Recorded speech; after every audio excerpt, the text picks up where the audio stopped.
오늘 벨기에 신앙 고백서 25조 같이 공부하도록 하겠습니다. 25조는 그리스도 율법의 완성이라고 하는 그런 내용입니다. 우리 같이 천천히 한번 읽어볼까요? 시작.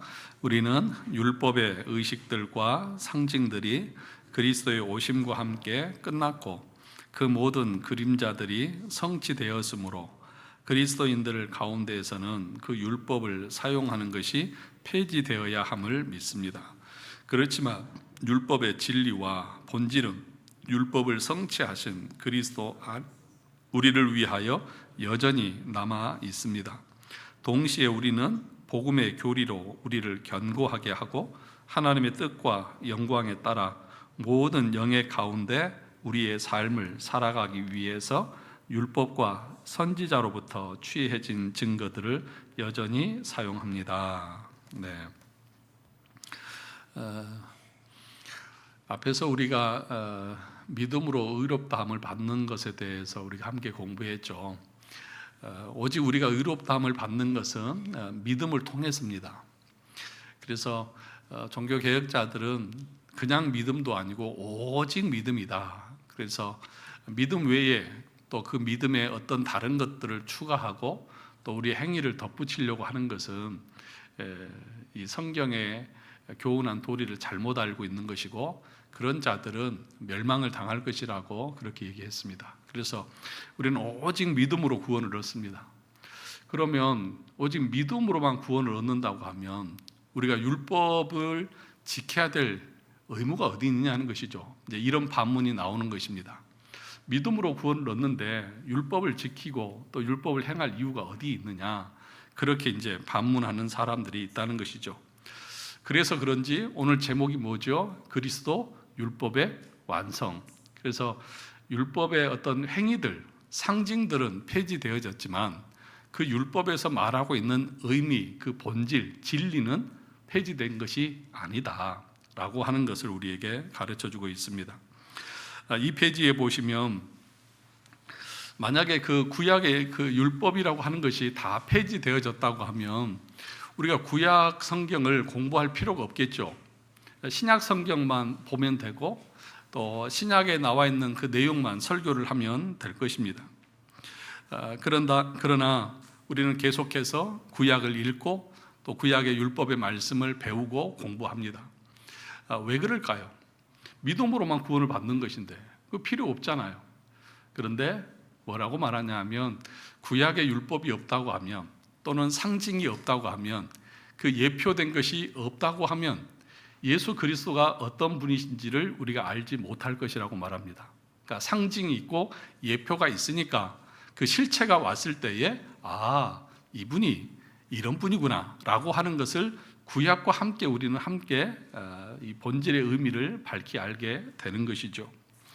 그래서 벨기에 신앙고백서 제25조는 그런 사실에 대해서 우리에게 알려준다고 말하고 있습니다. 그래서 율법이라고 하는 것은 폐지된 것이 아니라 그리스도 안에서 완성되고 성취된 것이다.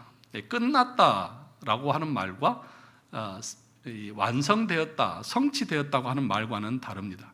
끝났다 그러면 모든 것이 끝나고 그것이 없어지는 것을 의미하지만 완성되어졌다고 하는 것은 그것이 없어진 것이 아니라 성취되고 완료되어졌다. 그래서 여전히 존재하고 남아있는 것을 말하는 것이죠.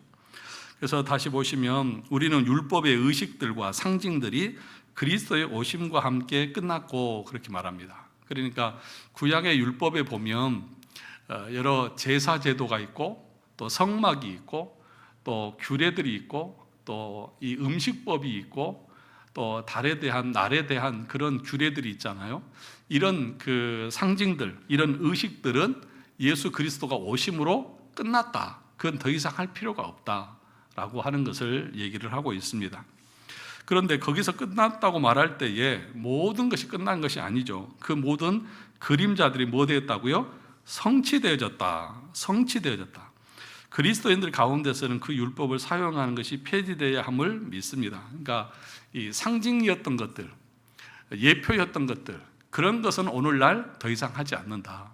그래서 우리가 더 이상 제사는 안 지내잖아요. 그러니까 짐승을 잡아서 예배를 드리는 거 아니잖아요. 우리는 그냥 주일날 와서 이렇게 예배를 드리는 것이지, 구약 사람들처럼 짐승을 잡아가지고 각을 뜨고 태워서 번제로 드리고 그런 거 안 하잖아요. 근데 그건 뭘 예표하고 있다는 거예요?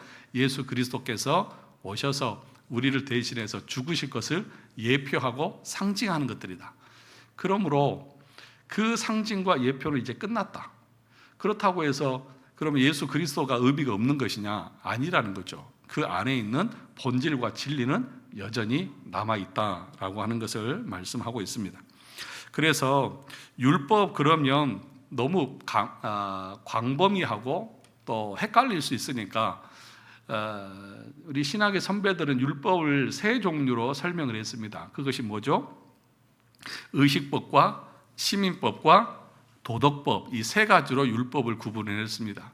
의식법이라고 하는 것은 일종의 제사법을 말하는 것이고, 어떤 그 규례적인, 그러니까 거기 밑에 보면 제사장 제도나 성막 제도나 정결 예법이나 음식법이나 절기나 할례와 같은 이런 의식에 관련된 규례들은 이제 다 뭐 했다는 거예요? 끝났다는 것이죠. 그거 의식법이라고 말하고, 시민법은 뭡니까? 신정 국가인 이스라엘 가운데 지켜야 했던 여러 가지 민사나 재판, 보상에 관련된 이런 것들을 시민법이라고 그렇게 얘기를 하죠. 그런데 이것도 예수님 오심으로 다 성취되고 그래서 폐지되었다.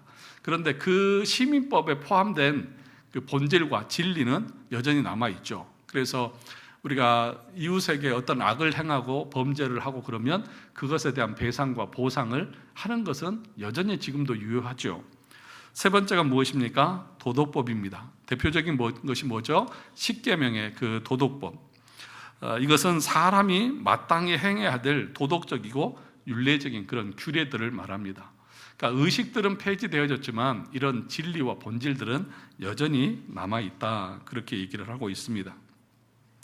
그래서 3페이지 보시면 웨스트민스터 신앙고백서 7장에 보면 사람과 맺은 하나님의 언약이라고 하는 그 주제에서 5항에 보면 이렇게 말합니다. 이 언약은 율법 시대와 복음 시대에 서로 다르게 집행되었다. 언약이라고 하는 것은 다른 말로 하면 율법을 말하는 것이죠. 그런데 율법 시대, 그러니까 구약 시대에는 다르게 집행되어졌죠. 어떻게요? 제사라든지 어떤 음식의 규례라든지 제사장 제도라든지 성막이라든지 이런 것들을 통해서 집행이 되어졌고, 율법 시대에는 약속들과 예언들과 희생 제물들과 할례와 유월절 양과 유대 백성에 주어진 다른 모양과 규례들을 따라서 집행되었다. 이 모든 것은 장차 오실 그리스도를 예표하였는데, 성령의 역사를 통하여 약속된 메시아에 대한 신앙으로 선택된 백성들을 뭐하고요? 가르치며 굳게 세우기에 그 당시로는 충분하고 효과적이었다. 그러니까 구약의 백성들도 제사 제도라든지 의식법을 통해서 제사를 드렸을 때에 그들도 구원을 받았다. 그것으로 충분했다. 그런데 그 사람들이 그 제물을 드리면서 이 제물을 드리는 그 행위가 내 죄를 속하고 용서하게 된다, 그렇게 믿었을까요?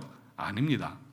그러니까 무슨 말이냐? 그 당시 구약의 백성들도 제물을 바치면서 제물이 내 죄를 속한다고 믿는 것이 아니라 다시 오실 메시아가, 이 제물이 예표하는 메시아가 오셔서 십자가에서 죽으심으로 내 죄가 용서받는다는 사실을 그들은 아직 오지는 않았지만 바라보면서 그 바라보는 믿음을 통해서 구원함을 얻었다, 그렇게 말합니다. 그러니까 구약의 백성들도 어떤 행위를 통해서 의롭다함을 받는 것이 아니라 믿음을 통해서 의롭다함을 받았다는 것이죠. 어떤 믿음이죠? 오실 메시아 예수 그리스도, 그분을 바라보는 믿음으로 구원을 받은 것이지, 자기들이 어떤 이 번제를 드리고 5대 제사를 드리는 이 제사 행위 때문에 자기들이 구원을 받고 자기들의 죄가 용서받는다, 그렇게 믿지는 않았다는 것이죠. 그것이 이 말인 거죠. 장차 오실 그리스도를 예표하는 것인데, 그래서 택한 백성들은 그것을 통해서 가르침을 받고, 그래서 그것을 믿음으로 그들이 구원받기에 그것도 충분했다. 그러나 히브리서에 보면 나중에 보면 그건 완전한 것은 아니다. 그렇게 얘기합니다. 이 메시아를 통해 그들은 온전한 죄 사함과 영원한 구원을 얻었으니 이 언약을 뭐라고 말한다고요? 구약이라고 말한다. 그러니까 구약의 백성들은 행위로 구원받은 것이에요? 믿음으로 구원받은 거예요? 믿음으로요. 그 행위를 드리면서 바라보는 메시아, 그분을 믿음으로 구원을 받은 것이지 행위를 통해서 구원받은 건 아니라는 것이죠. 그래서 밑에 보시면 예를 들어서 히브리서에 보면 히브리서 8장 13절에 이렇게 말하죠. 새 언약이라 말씀하셨는데 첫 것은 뭐 가지고 낡아지게 하신 것이니 낡아지고 새해진 것은 없어져 가는 것이니라. 또 히브리서 9장 9절에서 10절을 같이 읽어볼까요?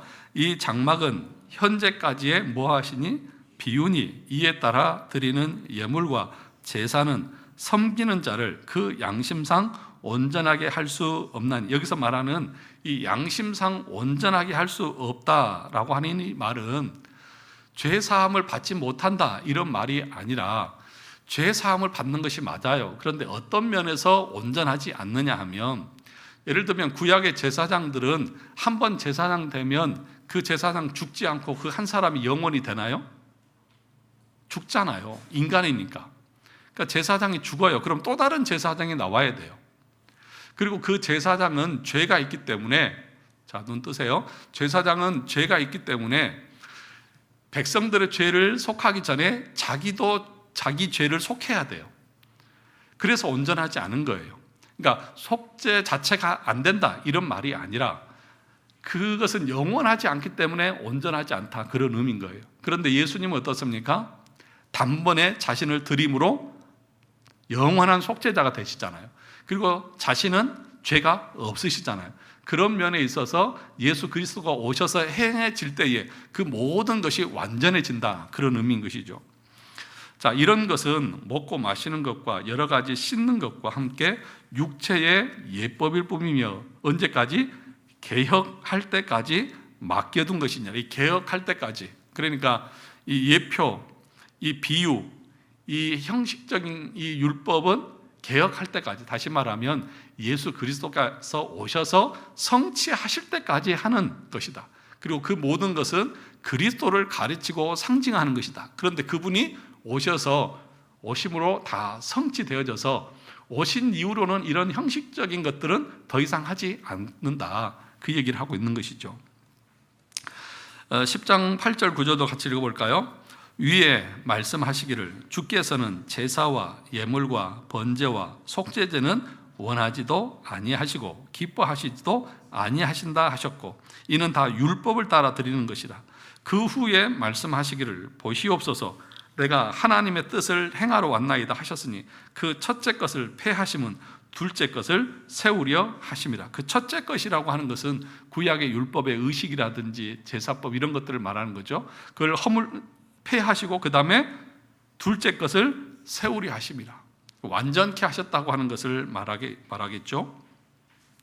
그러니까 4페이지 보시면 그래서 히브리서 기자는 이와 같은 의식법들이 모두 그리스도를 손가락질하여 가리키는 모형이요 그림자이기 때문에 실체이신 예수께서 오셔서 다 성취하신 이상 이제 지킬 필요가 없다는 것이다. 그래서 여기서 우리가 오해하면 안 되는 게 이 도덕법인 십계명 자체도 지킬 필요가 없다. 그렇게 오해해버리면 안 돼요. 그러니까 이 율법이라고 말할 때 그 율법의 의미를 여러분들이 본문 속에서 다양하게 이해를 해야 됩니다. 그러니까 구약 성경 전체를 율법이라고 말하기도 하고요. 또는 의식법을 율법이라고도 말하기도 하고요. 도덕법을 율법이라고 말하기도 해요.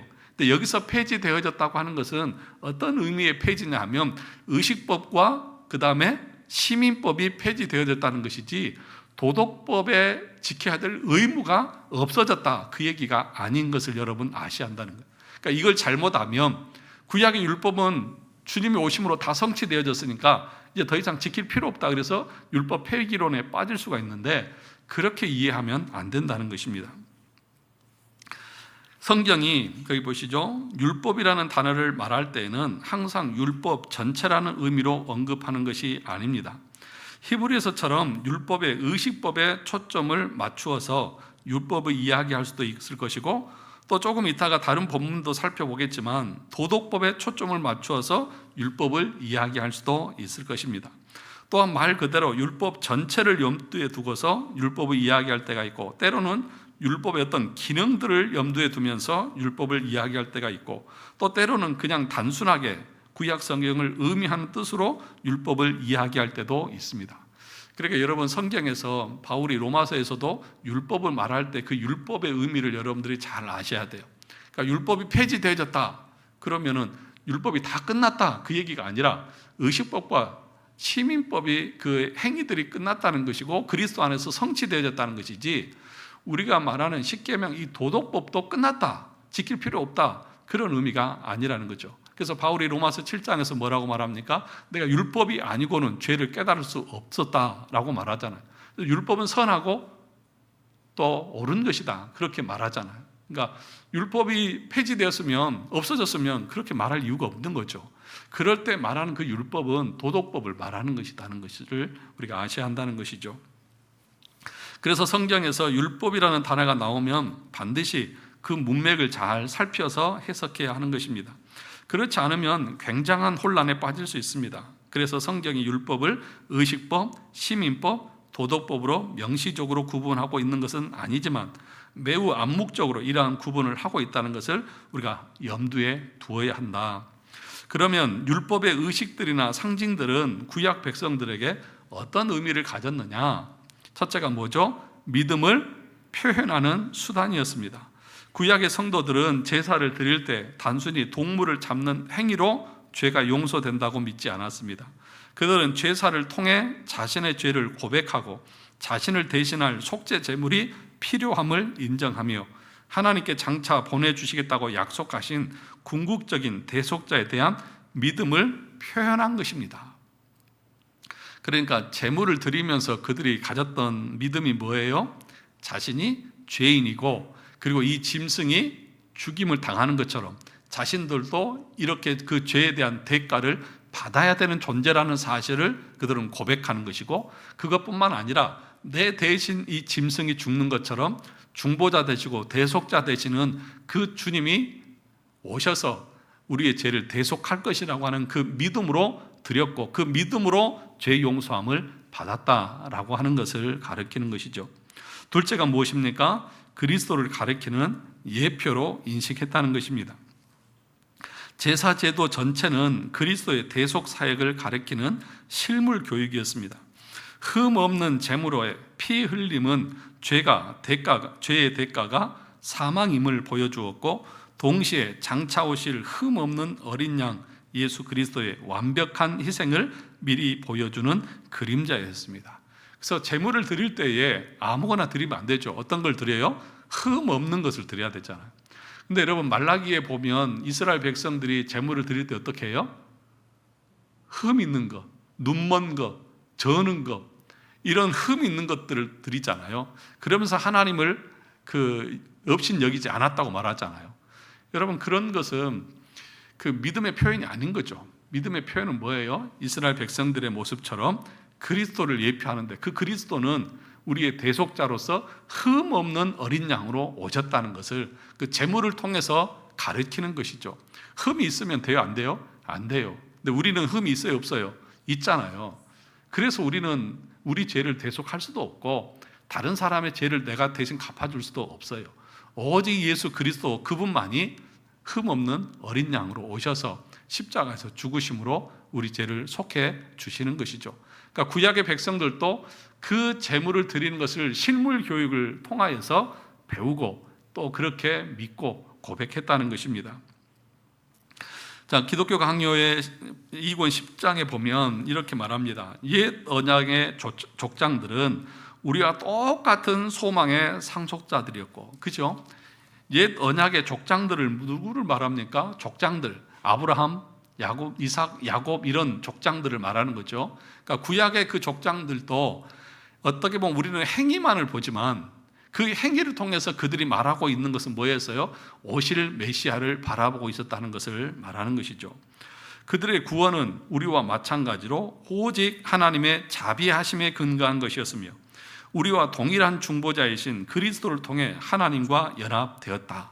그러니까 구약도 똑같이 신약의 백성들과 동일하게 하나님의 자비하심에 근거해서 구원을 얻는 것이고 중보자를 통해서 우리가 믿음으로 구원을 얻는 것임을 분명하게 가르치는 것이죠.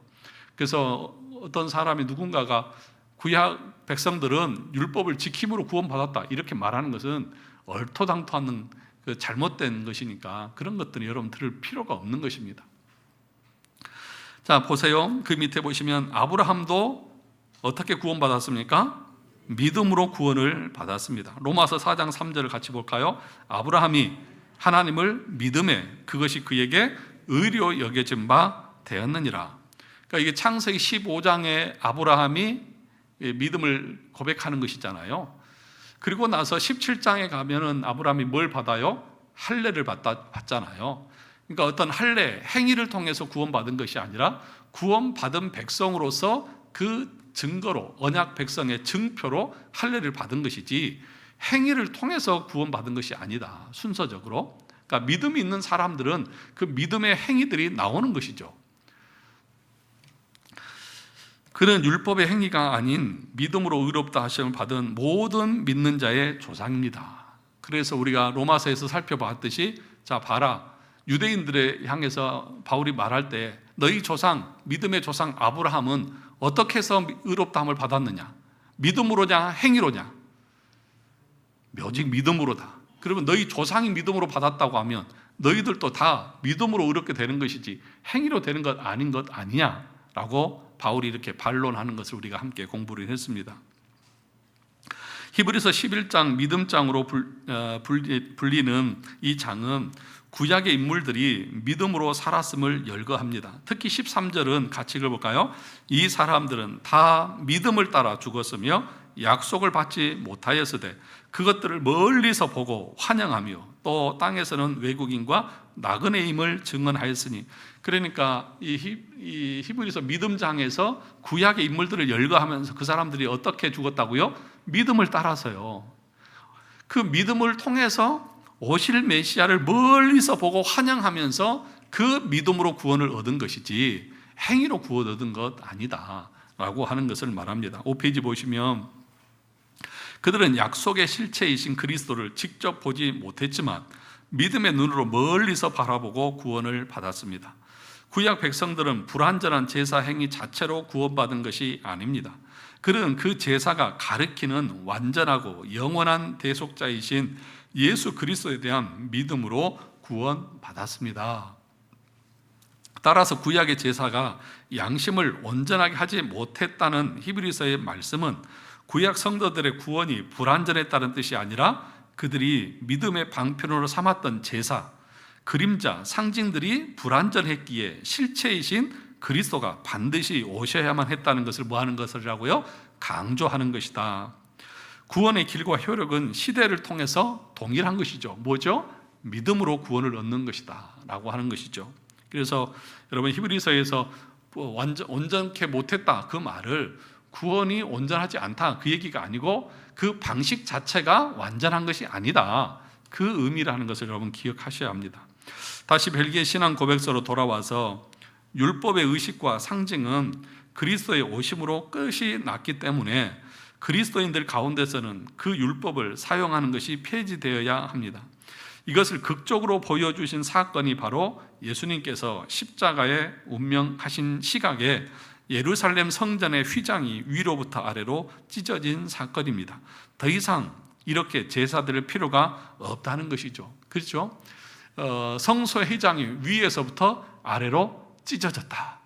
그 전에는 그 휘장이 성소와 지성소를 가로막고 있어서 우리 일반 성도들이 그 지성소에 들어갈 수 있어요? 없어요? 없잖아요. 가면 죽잖아요. 대제사장만 1년에 한 번 들어간다고 말하는데 원래는 한 번 들어가는 것이 아니라 여러 번 들어갑니다. 그 날에 여러 번 왔다 들어갔다 나왔다 합니다. 그러니까 찢어졌다고 하는 것은 더 이상 그럴 필요 없이 누구나 다 들어갈 수 있는 상태가 되어졌다라고 하는 것이죠. 그런데 이 유대인들은 그 찢어진 휘장을 다시 꼬매가지고 다시 의식법을 행하는 그런 제사를 지내는 그런 죄를 범했죠. 그래서 하나님이 어떻게 하셨어요? 성막을 아예 자체를 없애버리셨죠. 자, 그런데 이후에 종교 지도자들, 바리새인들이 어떻게 합니까? 그 제사를 그만두었습니까? 그것이 아니라 하나님이 찢으신 휘장을 다시 꿰매어서 달아놓고 다시 짐승의 피를 들고 성소 안으로 들어가는 것입니다. 예수님이 십자가에서 죽으시기 전에는 그러한 제사 행위가 참으로 하나님을 섬기는 행위였지만, 그러나 예수님께서 죽으신 이후부터는 그것이 하나님을 섬기는 행위가 아니라 뭐가 된다고요? 신성 모독이 되는 것이죠. 그러니까 그 의식들을 예수님께서 십자가에서 죽으심으로 다 성취하셨잖아요. 그 제사 제도는 오실 메시아를 상징하고 예표하는 것이잖아요. 다 이루었는데 또 하고 있으면 그 주님의 성취와 죽으심에 대한 모독이고, 그것을 인정하지 않고 거부하는 죄와도 같다는 것을 말하고 있는 것이죠.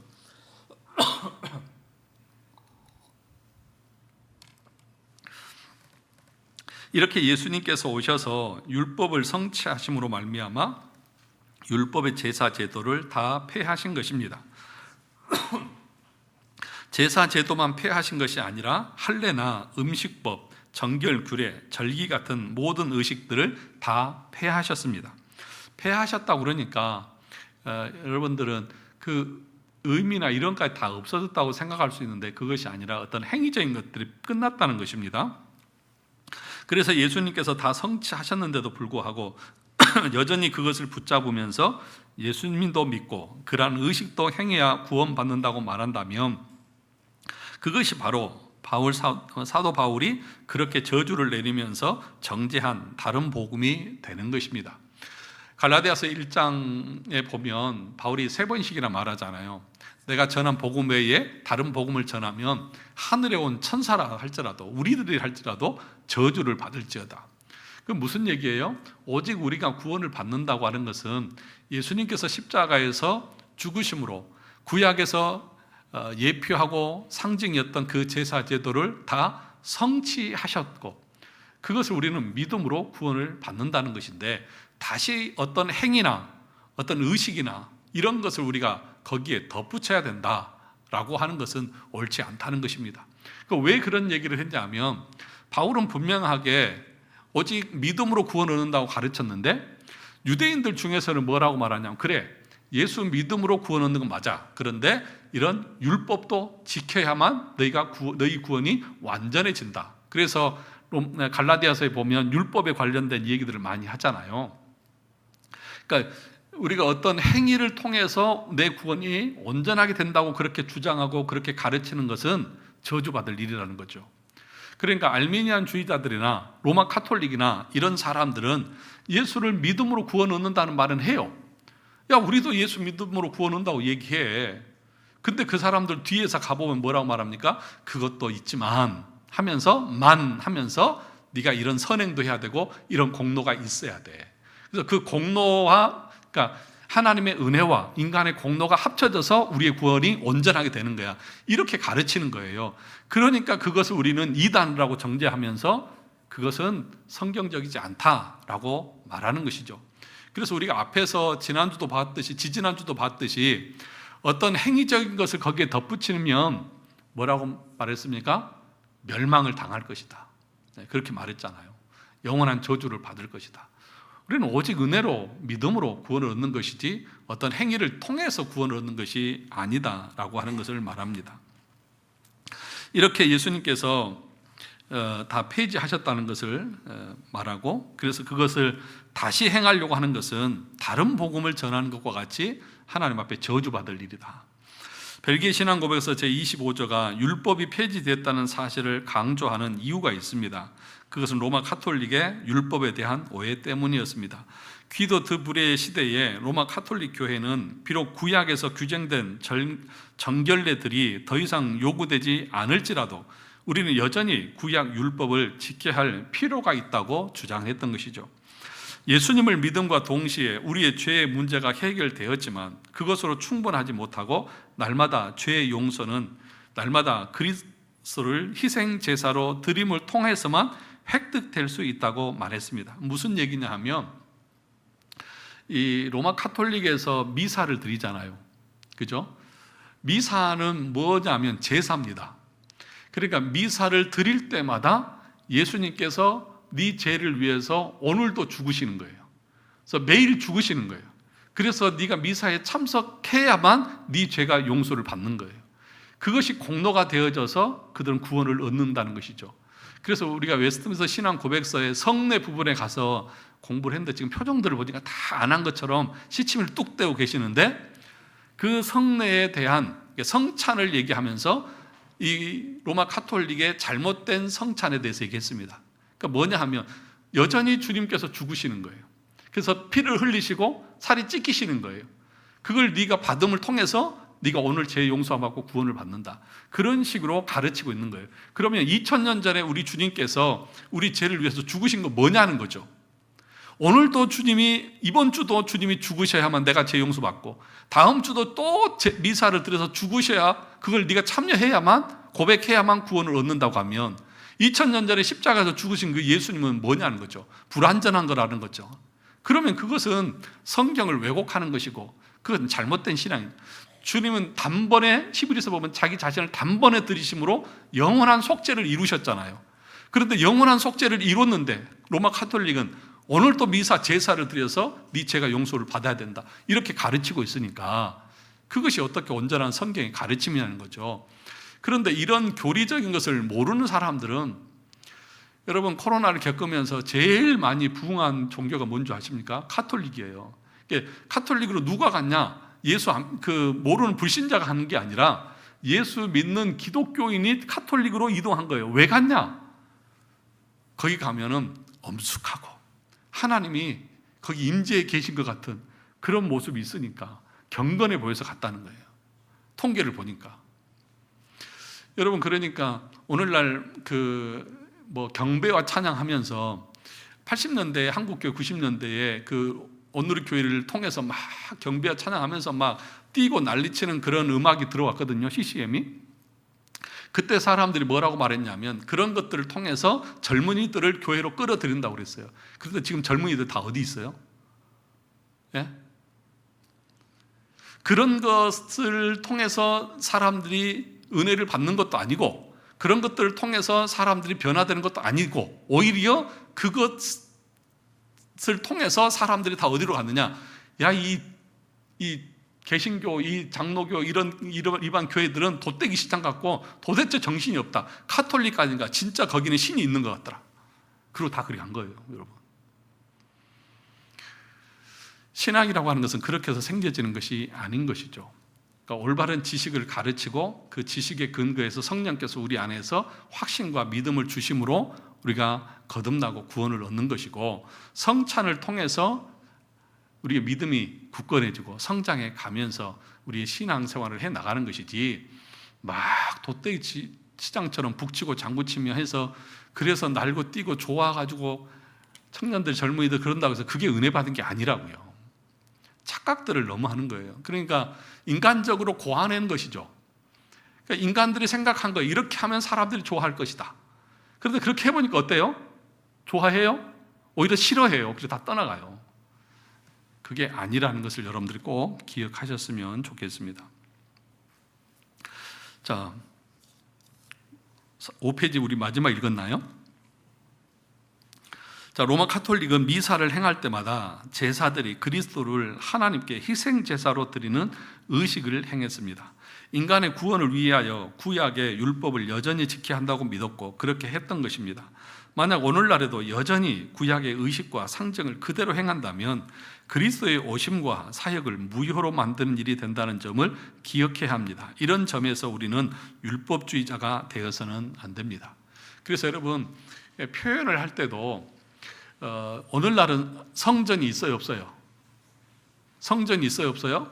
없어요. 여기는 제단이 있어요, 없어요? 제단이 있어요, 없어요? 오늘날 제단이 있어요, 없어요? 헷갈리시는 모양이네. 오늘날 제단이 어디 있습니까? 지금 제사를 지내나요? 아니 재물을 잡아다가 제단에 올려서 번제로 태워서 하냐고요? 안 하잖아요. 그러니까 지금은 성전이 있는 것도 아니고 제단이 있는 것도 아니에요. 여기는 단지 강단이에요. 강단, 말씀을 전하는 곳이에요. 그런데 이제 오래되신 우리 권사님들은 기도할 때 보면 성전을 얘기하고 제단에 뭐 이런 얘기 표현을 쓰잖아요. 그건 뭐예요? 그러면 그리스도께서 다 성취하신 것을 부정하는 것과 같잖아요. 그러니까 우리가 기도할 때도 그 언어도 바르게 사용해야 되는 거예요. 교회는 성전이 아니에요. 그죠? 그리고 이 강대상은 제단이 아니에요. 그래서 막 옛날에는 제단에 치마를 입고 여자가 올라가면 돼요? 안 돼요? 안 돼. 그리고 이런 데 함부로 올라오면 안 돼. 그것이 얼마나 우스운 얘기냐는 거죠. 아무나 올라오셔도 돼요. 청소할 때 올라오셔서 청소하시면 돼요. 그걸 뭐 꼭 남자만 올라와야 되고. 그러니까 여러분 기도할 때 이 제단에 그런 표현 하지 마세요. 그 표현은 옳지 않습니다.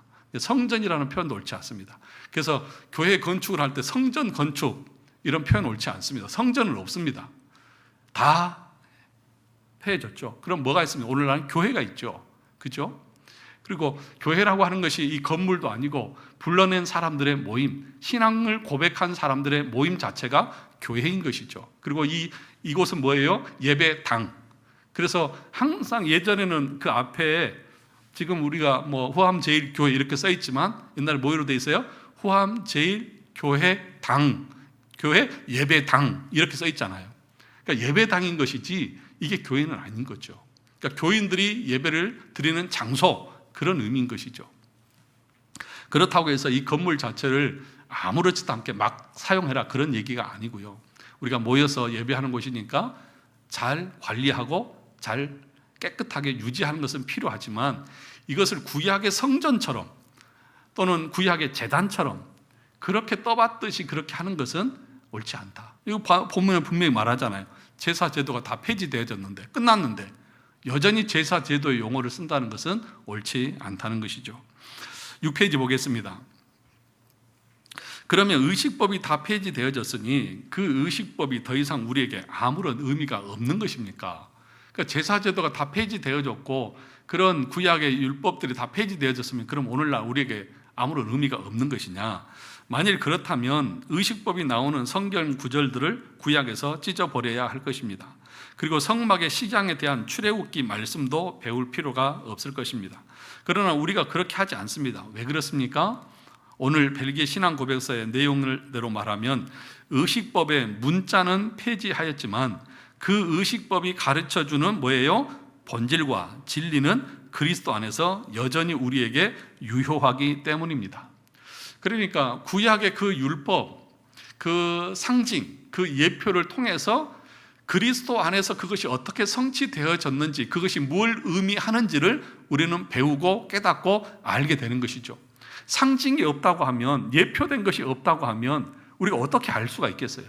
여러분 아파트 계약할 때 모델하우스 다 가서 보시잖아요. 모델하우스 지어진 거 다 보고 거기 들어가서 사시나요? 아파트 완성되면 뭐예요? 또 없애잖아요. 그런데 우리가 그걸 보면서 내가 살 집이 이렇게 생겼구나 라고 하는 것을 알잖아요.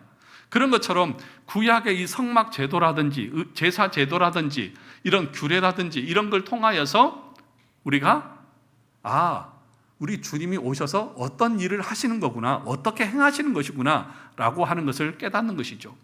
예를 들면 우리가 고기를 먹을 때에 어떤 짐승만 먹을 수 있어요?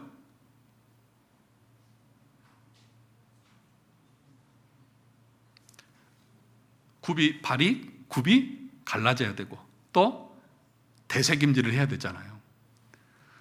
그럼 뭘 의미할까? 그러니까 그렇게 예를 들면 굽이 갈라지고 대새김질을 하는 그것이 우리가 먹을 수 있는 온전한 것이다 라고 말한다고 하면, 우리의 신앙에 그걸 연결시킨다고 하면 우리의 신앙이 믿음만 있으면 되는 것입니까? 그 다음 뭐가 있어야 되죠? 행함이 있어야 되잖아요. 믿음과 행함이 같이 가는 것이 온전한 것이죠. 굽이 갈라지고 대새김질을 하는 그것이 우리가 먹을 수 있는 온전한 것인 것처럼 우리의 믿음이라고 하는 것은 단순히 내가 믿습니다 그 말뿐만 아니라 행함이 있어야 된다.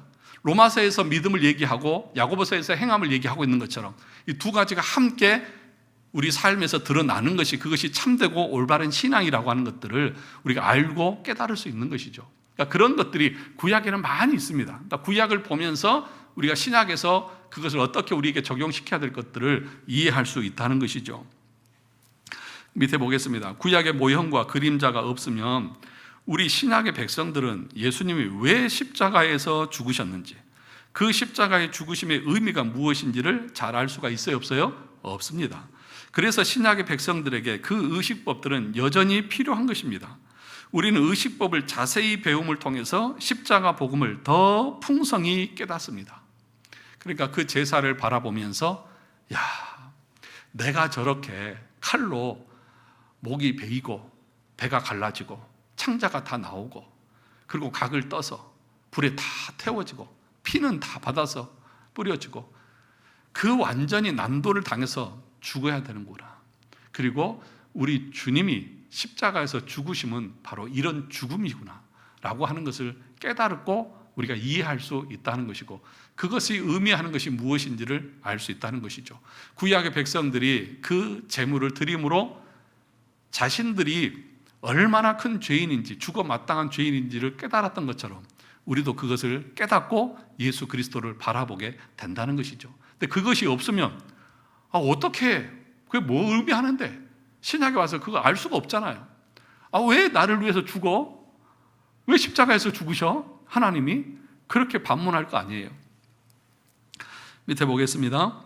그리고 또한 우리는 의식법을 통해서 하나님에 관한 진리를 배웁니다. 구약의 수많은 의식들을 통해 우리는 하나님이 거룩하신 하나님이시며 또한 자비의 하나님이시라는 것을 배웁니다. 뿐만 아니라 이 의식법을 통해서 우리가 어떻게 살아야 하는지에 대해서 배웁니다. 다시 말해 의식법에 도덕법의 정신이 포함되어 있습니다. 그러니까 의식법에 도덕법, 다시 말하면 우리가 순종하고 따라야 될 그 법도 포함되어져 있다는 것입니다. 즉 제사 제도와 성막 식양, 제사당 제도, 정결 규례, 할례 등의 모든 의식들은 단지 십자가 복음만을 제시하는 것이 아니라 그 십자가 복음을 믿는 성도들이 어떻게 하나님을 뭐하고요? 예배하고 어떻게 헌신하면서 거룩하고 정결하게 살아야 하는지를 또한 가르쳐 주는 것입니다. 이것이 바로 신약의 성도들에게도 여전히 유효한 율법의 본질과 진리인 것입니다. 그래서 이스라엘 백성들이 제물을 드리고 났을 때에 그들은 뭐 하는 거예요? 회개하는 거잖아요. 그 다시는 죄를 짓지 않겠습니다. 다시 한번 거룩을 향한 그 마음을 갖는 것이잖아요. 그것은 여전히 우리에게도 필요한 것이죠. 우리는 죄를 지어요, 안 지어요? 죄 짓잖아요. 신약에 예수 믿은 사람들은 죄를 안 짓습니까? 죄 짓잖아요. 그러면 죄 지을 때마다 이스라엘 백성들이 짐승을 가져와서 자신들의 죄를 회개하듯이 우리도 날마다 주님 앞에 나와서 예수 그리스도의 공로를 의지해서 회개하면서 더 거룩한 삶을 향해서 나가야 될 필요가 우리 가운데 있다는 것을 구약을 통해서 우리는 발견하게 된다는 것입니다. 그리스도 안에서 성취된 의미로서 의식법은 여전히 우리에게 의미가 있는 것입니다. 그러므로 우리는 복음의 교리를 확증하기 위하여 하나님의 뜻을 따라 그의 영광을 높여드리는 생활을 규정해 나가도록 율법과 선지자들부터 취해진 증거들을 여전히 사용합니다. 그러니까 보시죠. 구약의 선지자들과 또 율법에서 말하는 그 규정들을 여전히 우리는 뭐 한다고요? 사용한다고요. 그러니까 구약의 율법의 내용이 필요 있어요, 없어요? 있잖아요. 그러니까 그 구약의 율법 속에서 이스라엘 백성들이 하나님과의 관계에서 어떻게 거룩한 삶으로 나가려고 했는지 그 성경을 통해서 우리에게 보여주시는 것이 무엇인지를 깨닫고 여전히 그 증거들을 우리도 사용해서 거룩한 삶으로 살아가야 된다. 이건 율법주의를 말하는 것이 아니에요. 율법의 정신을 우리에게 가르쳐주고 있다는 것입니다. 그러면 의식법만 그리스도께서 성취하신 것입니까? 아닙니다. 시민법과 도덕법도 그리스도께서 다 성취하셨습니다. 그러므로 모든 율법이 우리에게 문자 그대로 적용되어서는 안 됩니다. 다시 말해 구약의 유대인들이 율법을 지키듯이 그렇게 지켜서는 안 됩니다. 반드시 그리스도 안에서 성취된 율법으로 지켜야 합니다. 그런데 성취된 율법의 적용이 의식법, 시민법, 도덕법이 각각 다른 것입니다. 우선 의식법의 성취된 의미는 그 의식이 폐지되고 그것이 상징하는 본질과 진리만 우리에게 유효한 것입니다. 시민법도 신정국가라는 이스라엘의 독특한 상황을 전제하기 때문에 의식법과 마찬가지로 본질과 진리만 유효하고 문자는 폐지되었습니다. 그리고 도덕법 역시 문자는 의미 없고 그 본질과 진리만이 유효한데 그 본질과 진리라고 하는 것이 의식법이나 시민법처럼 문자의 폐지가 아니라 오히려 완성된 계명인 것입니다. 이게 무슨 말인지 아시겠죠? 그러니까 의식법과 이 시민법은 문자적인 의미는 폐지되어졌어요. 그러나 그 의미는 여전히 남아있어요. 그 성취되어졌어요. 그런데 도덕법은 문자도 의식도 다 성취되었는데 그 문자적인 의미도 여전히 유효한 거예요. 예를 들어서 사진하지 말라. 이 문자적인 의미가 여전히 유효하다는 것이죠. 그런데 그것을 완전하게 주님이 성취하셨어요. 어떻게 성취하셨냐면, 여러분 살인하지 말라 그럴 때 구약은 뭐예요? 칼로 사람을 직접 죽이지 않으면 안 돼요. 근데 예수님께서 최고의 율법의 해석자 대신 예수님께서는 어떻게 해석하셨습니까? 형제를 미워하는 자마다 살인한 자다. 그러니까 문자적인 것도 남아있고 그 안에 본질인 진리도 여전히 남아있어요. 그걸 완전케 하신 거예요. 그러니까 우리 구약의 백성들은 직접적으로 하지 않았으면 죄가 아니었어요. 그런데 오늘날 우리는 어떻습니까? 형제를 향해서, 이웃을 향해서 저주하고 미워하는 것 자체도 살인하는 거다. 간음하는 것도 마찬가지잖아요. 뭐라고 말합니까? 직접 행위적으로 하지 않았다 할지라도 마음에 뭘 품으면, 음욕을 품으면 이미 간음한 것이다. 남의 것을 탐하는 것도 그것도 훔친 것이다. 그렇게 해석을 해 주셨잖아요. 그러니까 율법이 말하려고 했던 그 진정한 의미가 거기에 있다는 것을 예수님이 오셔서 마태복음 5장에서 나는 율법을 폐하러 온 것이 아니라 완성케 하러 오셨다고 하는 말 속에서 그것을 우리에게 보여주셨다는 것이죠. 그러니까 우리는 그 율법의 본질과 진리를 우리 가운데 적용하면서 살아가는 것이죠.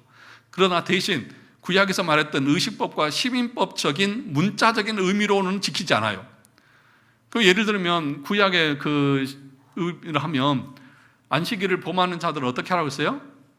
돌로 쳐 죽이라고 했잖아요. 그걸 우리가 문자적으로 지금 지킬 수 있습니까? 없습니까? 안 되잖아요. 그러니까 문자적인 의미는 없지만 그러나 안식일을 거룩하게 지켜야 되는 그 본질과 의미는 여전히 살아있는 것이죠. 자, 7페이지 보겠습니다.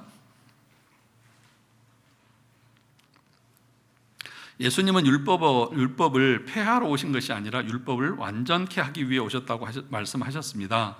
여기서의 율법은 선지자와 함께 언급되기 때문에 모세오경으로 보아야 할 것입니다. 그러므로 예수님은 모든 구약 성경을 완전케 하기 위해 오셨습니다. 이 말은 1차적으로 예수님께서 율법을 다 성취하셨다는 말입니다. 즉 의식법뿐만 아니라 도덕법과 시민법도 다 성취하셨다는 것입니다.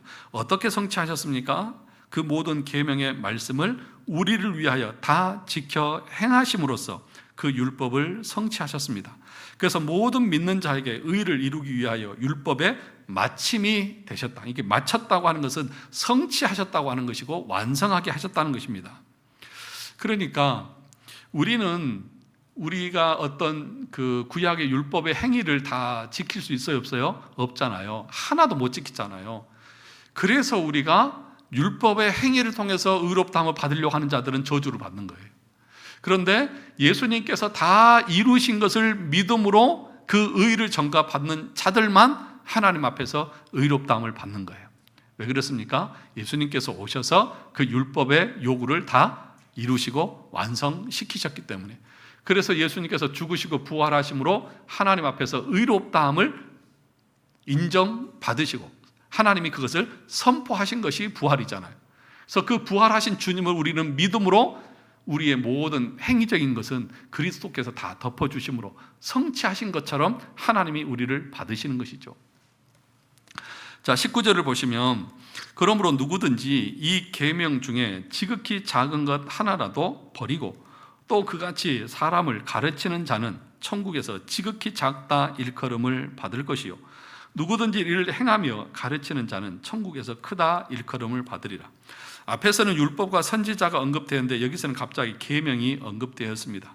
이것은 예수님께서 율법과 선지자라고 하셔서 구약 성경 전체를 말씀하셨을지라도 그분의 주된 관심이 지금 구약 성경 전체가 가르쳐주는 바 율법의 교훈, 특별히 도덕법에 있음을 보여주는 것입니다. 그러니까 여기서 19절에서 말하고 있는 것은 예수님께서는 이 도덕법, 그것을 우리가 지키면서 살아야 한다라고 하는 것을 말하고 있다는 것이죠.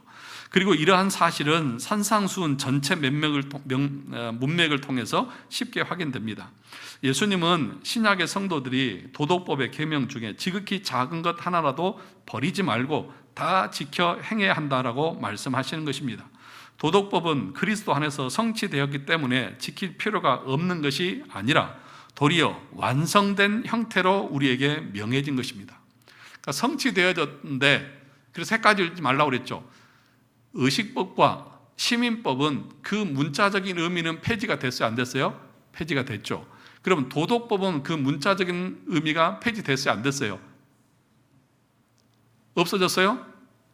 있고 여전히 있고 더 완성된 형태로 우리에게 주어졌다. 그러므로 그 문자뿐만 아니라 그 안에 담긴 의미도 우리가 반드시 지켜야 된다. 그래서 예를 들면 살인하지 말라, 또는 그건 뭐였죠? 미움함을 품지 말라는 계명으로 완전케 하셨고, 간음하지 말라는 계명을 음욕을 품지 말라는 계명으로 완전케 하셨고, 이웃을 사랑하고 원수까지 사랑하는 것이 율법의 온전한 순종이라고 그렇게 우리에게 가르치셨잖아요. 그러니까 이 십계명의 그 율법은 한마디로 말하면 이웃 사랑, 하나님 사랑과 이웃 사랑이잖아요. 그러니까 하나님을 사랑한다고 하는 것은 뭐예요? 하나님이 기뻐하시는 대로 온전하게 하나님을 예배하고 섬기는 것이고요, 우리의 의무를 다하는 것이고요. 이웃 사랑이라고 하는 것은 뭐예요? 단순히 이웃에게 해를 끼치지 않는 정도가 아니라 이웃의 그 필요들을 공급하고 그들의 안전을 지켜주고 하는 것까지가 이웃 사랑이라고 그렇게 말합니다. 적극적으로 이웃을 돌봐주고 보호해주고 지켜주는 것까지 말하는 것이 율법의 완성된 형태라는 것이죠.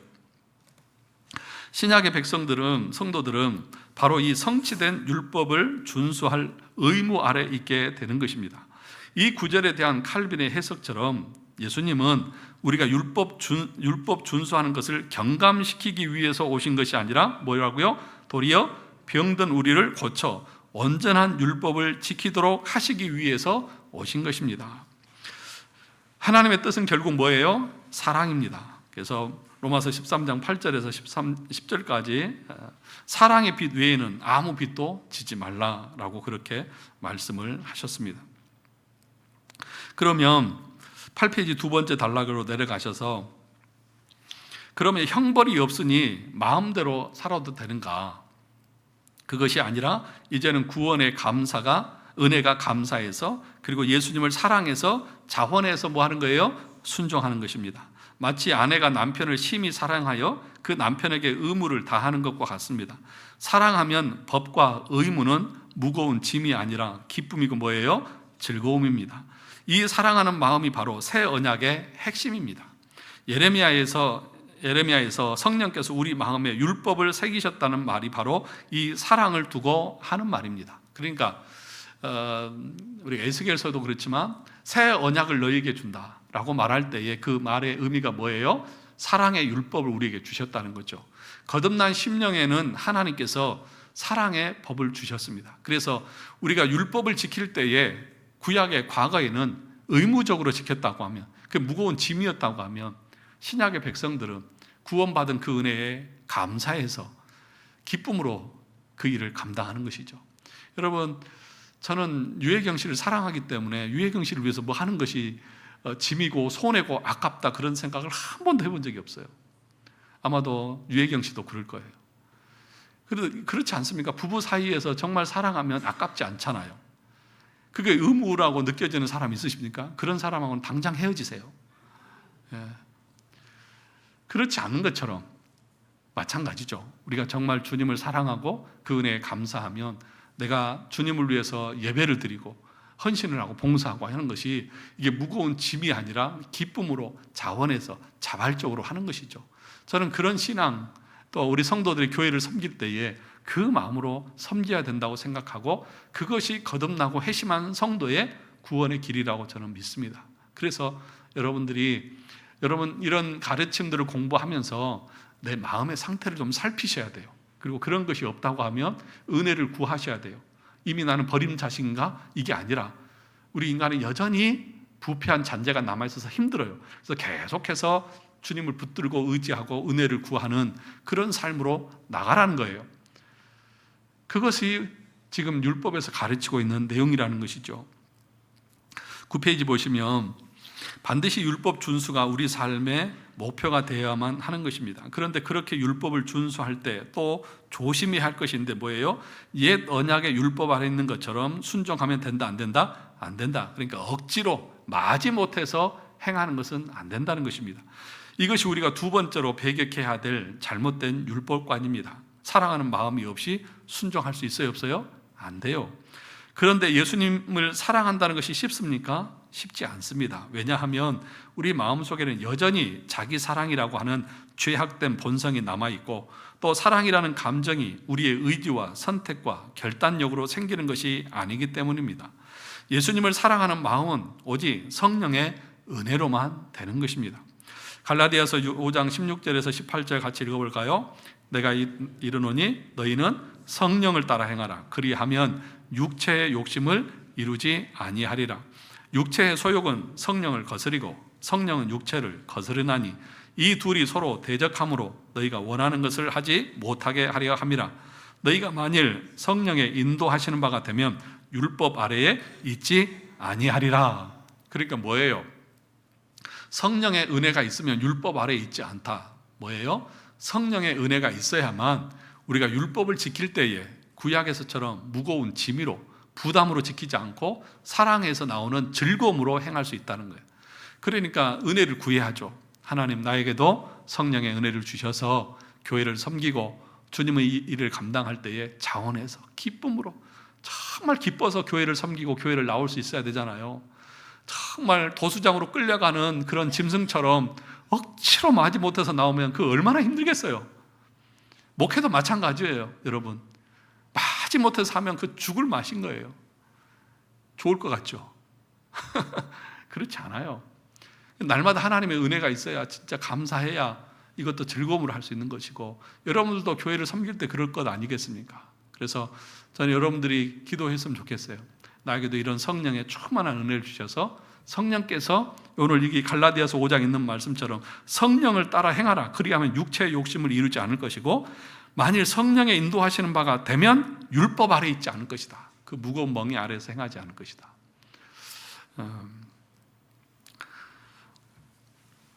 지금 5장이 남아있는데 이걸 할까요? 여기서 멈출까요? 자, 10페이지 보시면 제일 먼저 그러면 성령 충만함이라고 하는 것이 뭐냐? 성령 충만함이라고 하는 것이 뭐 랄랄랄라 샬랄샬라 하면서 뭐 방언을 하고 막 그 방방 뛰는 것을 성령 충만이라고 생각하는 사람이 있는데 성령 충만은 뭐예요? 예수님을 사랑하는 마음의 상태가 성령 충만한 거예요. 마귀가 다 해도 할 수 없는 것이 있습니다. 그 뭐냐면 하나님을 사랑할 수 없어요. 주님을 사랑할 수 없어요. 그러니까 여러분 성령 충만하다고 하는 것은 말씀으로 충만한 것인데 그 말씀으로 충만하다고 하는 것은 그 안에 주님에 대한 사랑으로 충만하다는 것을 말하는 거예요. 말씀 없이 그래서 우리가 성령 충만해질 수 없어요. 예수님을 사랑하게 되면 그 다음부터는 율법 준수가 물 흐르듯 자연스럽습니다. 성령 충만함을 받으면 먼저 율법을 간절히 뭐 하고자 하고요? 배우고자 하고 알고자 하는 소원이 일어납니다. 그래서 율법이 뭐예요? 꿀처럼 달콤하게 느껴집니다. 다윗이 뭐라고 말했습니까? 꿀처럼 송이꿀보다 더 달도다. 그러니까 하나님의 말씀이 배우고 공부하는 것이 그렇게 재밌는 거예요. 즐거운 거예요. 오후 예배에 이렇게 나와 주셔서 감사한데 여러분들 이런 걸 공부하는 것을 정말 즐거워했으면 좋겠습니다. 그래서 조금 피곤하기는 하지만 내용이 조금 많기는 하지만 그래도 그 중에 하나라도 여러분들이 발견하고 깨달아고 알아갈 수 있다고 하면 그것이 여러분들에게 기쁨이 되어질 줄로 믿습니다. 그런 시간들을 여러분들이 가지고 그것에 대한 즐거움, 기쁨을 여러분들이 발견할 수 있어야 하는 것이죠. 그래서 다윗이 시편에서 뭐라고 말했습니까? 복 있는 사람들은 악인들의 꾀를 따르지 아니하며 죄인들의 길에 서지 아니하며 오만한 자들의 자리에 앉지 아니하고 오직 여호와의 율법을 즐거워하여 뭐 한다고요? 그 율법을 주야로 묵상하는 자도다. 오직 여호와의 율법을 뭐 한다고요? 즐거워한다. 하나님의 말씀을 즐거워하는 거예요. 하나님의 말씀대로 순종하고 살아가는 것을 즐거워하는 거예요. 말씀 안에서 사는 것을 기뻐하는 거예요. 예.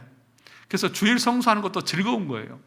주일날 주님 앞에 나와서 예배드리고 서로 교제하고 서로 얼굴 맞대고 살아가는 거, 그것 자체도 기쁨이고 즐거움이잖아요. 자, 그 이제 두 번째 이제 도덕법적인 의미가 뭔지, 남아있는 율법이라고 하는 것이 무엇인지는 여러분들이 집에 가셔서 꼭 읽어볼 수 있기를 바랍니다.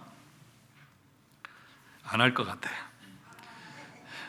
그래서 여기 뒤에 보시면 이제 율법의 3용법에 대해서 이제 11페이지에 보시면 이렇게 나와 있는데, 죄를 억제하는 것, 또 뭐죠? 율법은 우리 죄와 비참함을 깨닫게 하고, 그리고 성화의 도구로서 우리에게 도덕법을 주셨다라고 하는 것. 그래서 그 율법을 우리가 지키고 순종하고 살아가야 된다라고 하는 것, 여러분 집에 가셔서 꼭 한번 보십시오.